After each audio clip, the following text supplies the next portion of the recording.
안녕하십니까. 9월 29일 화요일 새벽입니다.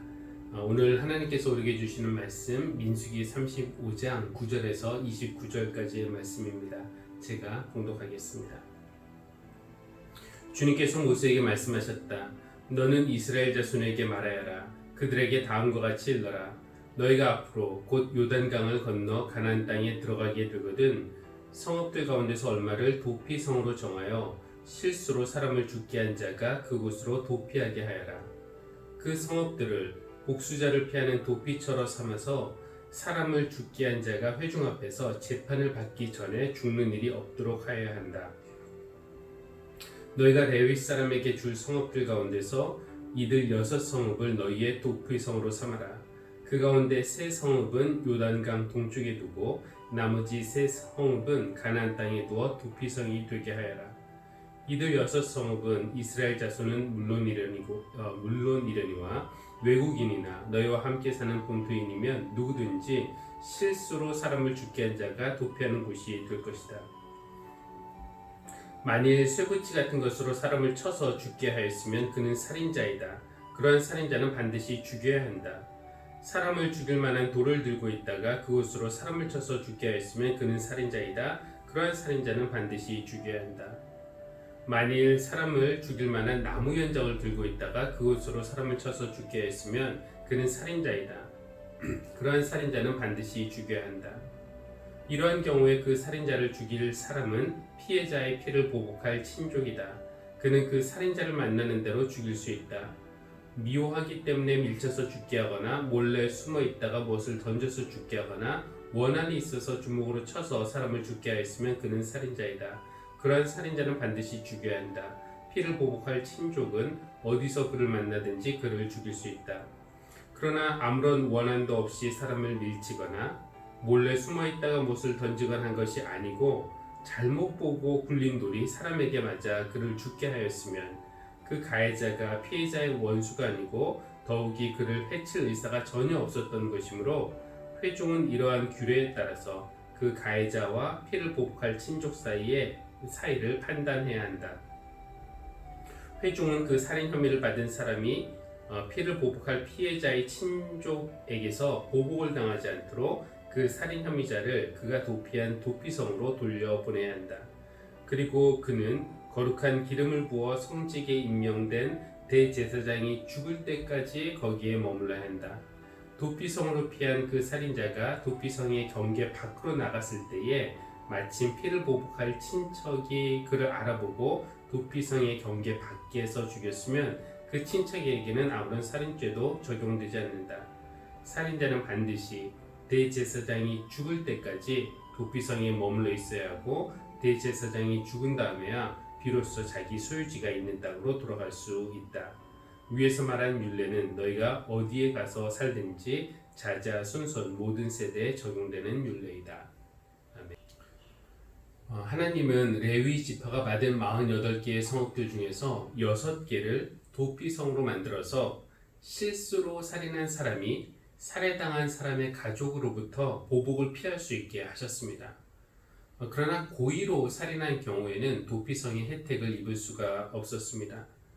도피성으로 피한 사람은 그 안에서는 자유롭게 살 수 있었지만 평생 그 성읍 밖으로 나올 수 없었으니까 도피성은 일종의 감옥이었던 셈입니다.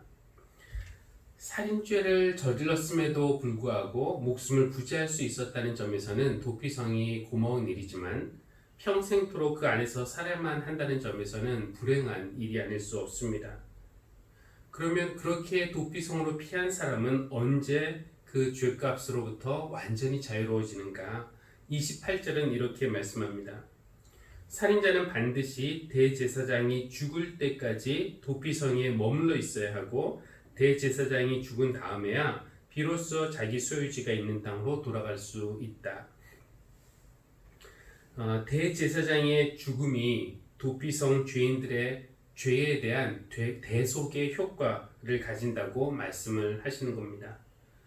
대제사장은 하나님 앞에서 이스라엘 모든 백성 전체를 대신하는 사람이었기 때문에 그 대제사장이 죽으면은 살인을 저지른 사람도 함께 죽는 것과 같은 효과가 있었던 것일까요? 어쨌든 대제사장이 죽으면 그의 죽음은 살인자의 죄를 대속하는 그런 힘을 가졌다고 믿은 것입니다. 대제사장의 죽음이 죄인들을 대속하고 그들에게 자유를 준다라는 것을 읽으면서 예수 그리스도를 연상하게 됩니다.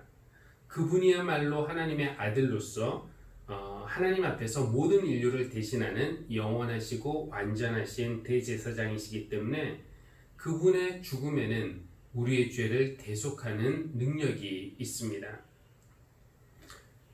대제사장이 죽어 자유가 주어졌음에도 그 사실을 모르고 여전히 도피성에서 머물러 살고 있는 사람이 있다면 얼마나 안타까운 일이겠습니까? 누군가가 그 사람에게 대제사장이 죽었다고 당신은 이제 자유라고 말해주면 좋겠습니다.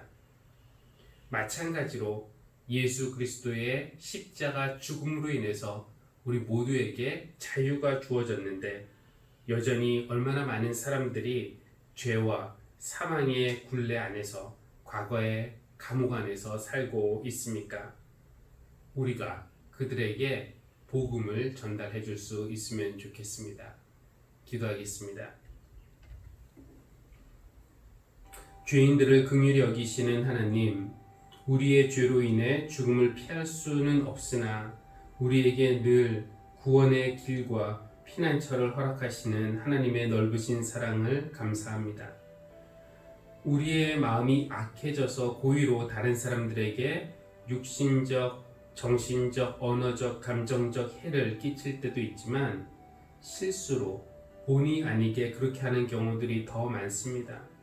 그렇다고 죄가 아닌 것은 아닌데 그럴 때에 우리가 행한 대로 갚으시는 대신에 우리에게 늘 돌이킬 수 있고 회개할 수 있는 기회를 주시며 목숨을 보호해 주시는 하나님께 감사드립니다. 대제사장의 죽음으로 도피성에 있던 사람들이 자유를 얻은 것처럼 영원하고 완전하신 대제사장이신 예수 그리스도의 십자가 죽음으로 우리에게 또한 자유가 주어졌음을 믿습니다. 여전히 과거의 감옥 안에서 살고 있는 이들을 위해 기도합니다. 우리 모두가 과거의 후회, 상처, 죄책감, 수치심, 열등감의 감옥에서 벗어나 우리 주님 안에서 참 자유를 누리게 하여 주십시오. 예수님의 이름으로 기도합니다. 아멘.